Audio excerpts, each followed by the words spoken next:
बिस्मिल्लाहिर्रहमानिर्रहीम। अस्सलाम वालेकुम। आज 27 अक्टूबर बरोज़ जुम्मा हम बात करेंगे दो अहम इशूज़ के हवाले से। आईजी इस्लामाबाद और डीसी इस्लामाबाद को हटाने का हुक्मनामा जारी कर दिया गया है, उसकी तफसील मैं आपके साथ शेयर करूँगा। इसके अलावा जो 4 बड़े अफसरान थे उसमें प्रिंसिपल सेक्रेटरी हैं निगरान वज़ीर आज़म के और मुआविन ख़ुसूसी हैं निगरान वज़ीर आज़म के, और इसके अलावा जो बाकी ऐसे लोग हैं जो मुस्लिम लीग नून से जुड़े हुए हैं उनको ओहदों से हटाने की जो कार्रवाई थी उस पर अहम पेशरफ सामने आई है। और साथ तगड़े तरीके से इस्लामाबाद हाई कोर्ट के जस्टिस मियां गुल हसन औरंगज़ेब साहब ने इलेक्शन कमीशन को पकड़ लिया है, और इस तरह की जो तैनातियाँ हैं और इस तरीके से जो वो अपनी मर्जियाँ कर रहे हैं पिक एंड चूज़, उस पर अदालत की जानिब से जो एक्शन लिया गया है उसकी तफसील भी मैं आपके साथ शेयर करूँगा। सबसे पहले हम बात करेंगे चीफ जस्टिस काजी फाजिसा साहब की जानिब से आज सुप्रीम जुडिशल काउंसिल का इजलास बुलाया गया है। ये वो बॉडी है जो जजेस के ख़िलाफ़ शिकायत आती हैं उस पर काम करते हैं।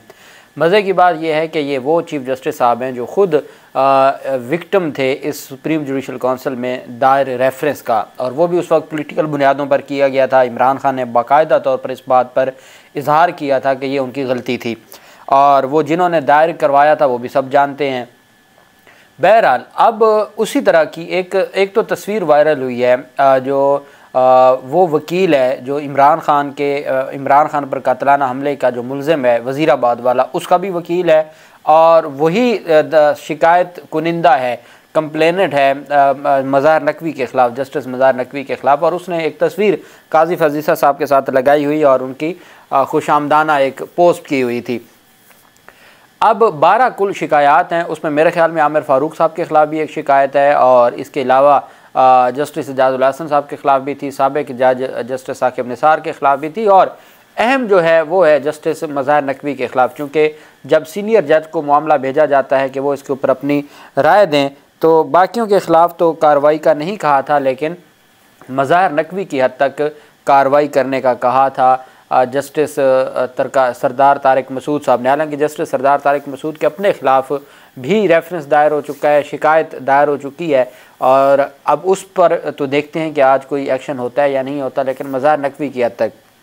अब अगर तो जस्टिस मज़ार नकवी को एक सियासी बुनियादों पर एक कार्रवाई की जाती है, और मज़ार नकवी की आपको पता है एक ऑडियो भी पहले लीक की गई थी और परवेज़ इलाही के साथ, और उनका कसूर ये था कि उन्होंने 2-3 मामलात पर, एक तो अभी आर्मी अदालतों के हवाले से मामला है, एक अरशद शरीफ केस में बड़ा सख्त उन्होंने स्टांस लिया था, और सबसे अहम उनकी जानिब से 90 दिन में इंतखाबात पंजाब और खैबर पख्तूनख्वा पर आज खुद नोटिस लेने का कहा गया था चीफ जस्टिस ऑफ पाकिस्तान से, तो उस गुस्ताखी की बुनियाद पर यह सारी कार्रवाई होती रही।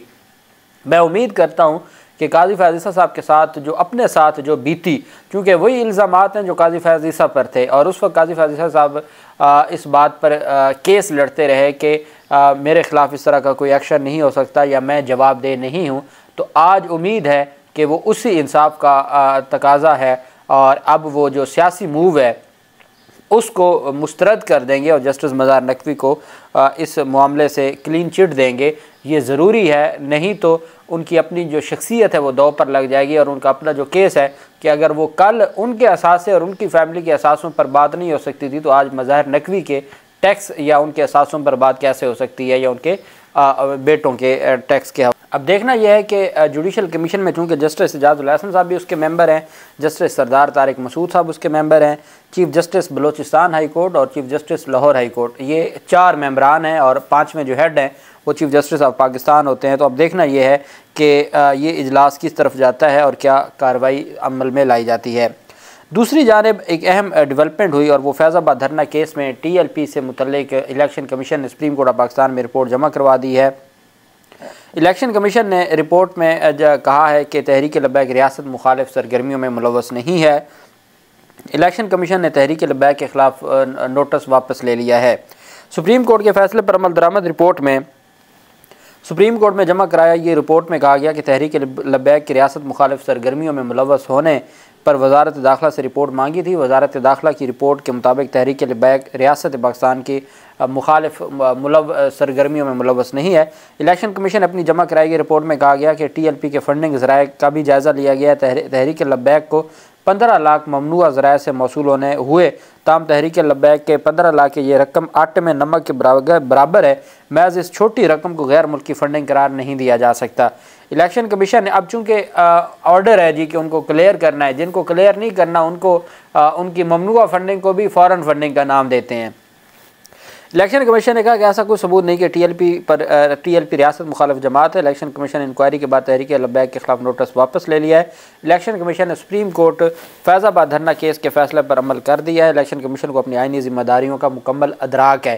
काजी फाजीसा को बता भी रहे हैं कि जनाब हमें अपनी जिम्मेदारियों का मुकम्मल अदराक है, हमें कोई बताया नहीं, और ये मामला बड़ा तगड़े तरीके से फंसने जा रहा है। सुप्रीम कोर्ट ऑफ पाकिस्तान में ये जो रिपोर्ट है उसके बाद काजी फाजीसा साहब, चूँकि उन्होंने तो सारे का सारा मलबा तहरीक लब्बैक पर डाला गया था, अब इन्होंने क्लियर कर दिया तो उस पर फिर अब काजी फाजीसा साहब इस पर एक्शन तो लेंगे।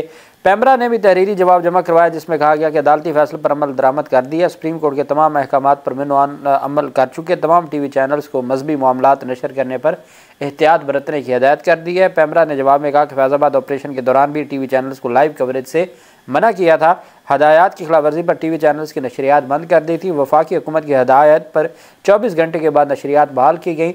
बाद साफ़ियों ने 2 प्राइवेट चैनल्स की नशरियात बंदिश की शिकायत की थी। पैमरा ने किसी न्यूज़ चैनल को बंद करने की कोई एडवाइजरी जारी नहीं की थी। ये जवाब जमा करवा दिया गया फैज़ाबाद धरना केस में। जबकि इस्लामाबाद हाई कोर्ट में अहम समाअत हुई और इस्लामाबाद हाई कोर्ट ने साबिक़ हुकूमत के लगाए गए वफाकी हुकूमत में सेक्रेटरीज़ हैं और जो वफाकी अहदेदार हैं उनसे मुतल्लिक़ रिपोर्ट तलब कर ली है। निगरान दौरे हुकूमत में इलेक्शन कमीशन के हुक्म पर अफसरान के तबादलों के केस में अहम पेशरफ सामने आई, जिसके मुताबिक इस्लामाबाद हाई कोर्ट ने जो तफसीलात तलब करते हुए इस्तफसार किया कि अब तक कितने वफाकी सेक्रेटरी साबका हुकूमत के लगाए अभी तक काम कर रहे हैं, ये सवाल पूछा। इस्लामाबाद हाई कोर्ट ने हदायत की कि इलेक्शन कमीशन ट्रांसफ़र से मुतल्लिक अपने नोटिफिकेशन पर बिला इम्तियाज़ अमल करवाए।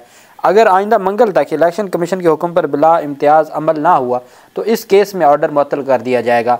मतलब यह है कि आपने कहा था कि साबिक़ हुकूमत के तमाम लोगों को हटा दिया जाए, अगर कुछ को हटाया है और कुछ को नहीं हटाया तो इस्लामाबाद हाई कोर्ट ने कहा फिर हम ये करेंगे कि अगले मंगल तक आपको टाइम देते हैं। अगर तो आपने अपने नोटिफिकेशन पर मिनवान अमल दरामद करवा दिया ठीक है, ना करवाया तो फिर हम जो आपने पहले जिन लोगों को हटाया उनको भी बहाल कर देंगे। फिर ये कोई तरीका नहीं है कि आप कुछ लोगों को हटा दें कुछ लोगों को बरकरार रखें, इस तरीके से नहीं होता। अदालत ने इस्तफसार किया कि इलेक्शन कमीशन ने नोटिफिकेशन में पॉलिस का खास तौर पर लिखा बताया जाए कितने ट्रांसफ़र हुए पॉलिस में।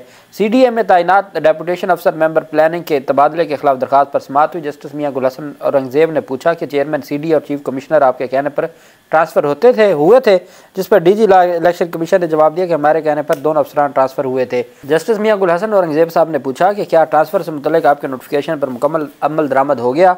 6-8 माह से तो सेक्रेटरी एजुकेशन वही है।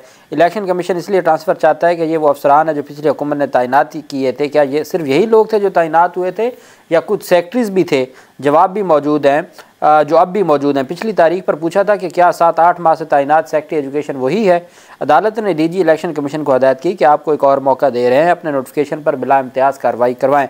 जस्टिस नासिर उल मुल्क निगरान वज़ीर आज़म भी रहे, उन्होंने एक मरतबा बताया निगरान दौर में इलेक्शन कमीशन सब कुछ होता है। जस्टिस मियां गुल हसन औरंगजेब ने रिमार्क किया कि इलेक्शन कमीशन निगरान दौर में अपने अहकामात पर पिक एंड चूज़ नहीं कर सकता। जस्टिस मियां गुल हसन औरंगजेब ने कहा कि अदालत तहम्मुल का मुजाहरा कर रही है, इलेक्शन कमीशन को एक और मौका दे रहे हैं। DG लॉ इलेक्शन कमीशन से अदालत ने इस्तफसार किया कि पुलिस का नाम आपने ख़ास तौर पर लिखा है, कितने लोग ट्रांसफ़र हुए? इससे तो ये भी लगता है कि इलेक्शन कमीशन के ऑर्डर्स को मान ही नहीं रहे। बाद अदालत ने इलेक्शन कमीशन को अगले ट्यूसडे तक टाइम दे दिया कि आपके पास आखिरी मौका है और आपको हर सूरत अपने फ़ैसलों पर अमल दरामद करवाना होगा। दूसरी जानिब इसी पर अमल दरामद करते हुए इलेक्शन कमीशन ऑफ पाकिस्तान ने शहबाज शरीफ हुकूमत के लगाए गए इस्लामाबाद में जो DC है और IG इस्लामाबाद है उनको हटाने के अहकामात जारी कर दिए। इलेक्शन कमीशन ऑफ पाकिस्तान ने DC इरफान मेमन और जो IG हैं इस्लामाबाद के अकबर नासिर खान उनको तब्दील करने के अहकामात जारी कर दिए। इलेक्शन कमीशन ने इस्टेब्लिशमेंट डिवीज़न को दोनों अफसरान के तबादले के लिए मरासला भेज दिया और चीफ इलेक्शन कमिश्नर ने जानिबदार अरकान को निगरान वफाकी काबीना से हटाने के केस में ये फ़ैसला भी दिया कि इन दोनों अफसरान को हटाया जाए और इन दोनों को चूँकि ये साबिक़ हुकूमत के लगाए गए हैं। बार बार अदालत की जानिब से यही तो सवाल किया जा रहा था कि अब हमें बताएं कि आपने ज़िक्र तो किया है, लेकिन आपने कई अफसरान हैं जो पिछली हुकूमत के लगाए गए हैं, तो अगर आपने उनको नहीं हटाया तो आपने पिक एंड चूज़ क्यों किया है? आपने अपनी मर्ज़ी की है। और जैसे ग़ुलाम महमूद डोगर को इस वजह से हटाया था कि वो PTI के परवेज़ इलाही दौर का था, उनकी जगह पे बिलाल सिद्दीक़ कमियाना को लगाया जो हमज़ा शहबाज के दौर से के थे, वो आज तक CCP लाहौर लगे हुए हैं। IG पंजाब भी उस वक्त की वफाकी हुकूमत शहबाज शरीफ की हुकूमत लगा के गई थी। तो इन सब को हटाना पड़ेगा चूँकि इस्लामाबाद हाई कोर्ट के अहकामात आ गए हैं। वफाकी वज़रा के जो आम इंतखाबात पर असर अंदाज होने के मामले पर इलेक्शन कमीशन ने निगरान वज़ीर आज़म को भी नोटिस जारी कर दिया। इसमें फवाद हसन फवाद को, आहद चीमा को और सैयद तौकीर शाह को हटाने के हवाले से ये दरख्वास्त थी और उस पर अदालत में अहम समाअत हुई और अदालत की जानिब से ये कहा गया कि इलेक्शन कमीशन के 5 रुकनी बेंच ने चीफ इलेक्शन कमिश्नर की सरबराही में समाअत की। एडिशनल एडवोकेट जनरल ने अदालत को बताया कि आपके अहकामात में और नोटिस में निगरान वज़ीर आज़म को नोटिस नहीं किया गया था, तो आप निगरान वज़ीर आज़म को भी नोटिस जारी कर दें ताकि तमाम की तरफ से जवाब आ जाए और फिर इसके ऊपर आर्गूमेंट्स हो जाएँ। वफाकी वज़रा के आम इंतखाबात पर असर अंदाज होने के मामले पर इलेक्शन कमीशन ने निगरान वज़ीर आज़म को भी नोटिस जारी कर दिया और अदालत ने कहा कि वो भी अपना जवाब जमा करवाएँ और अदालत आइन और कानून के मुताबिक फिर इसका फ़ैसला कर सके।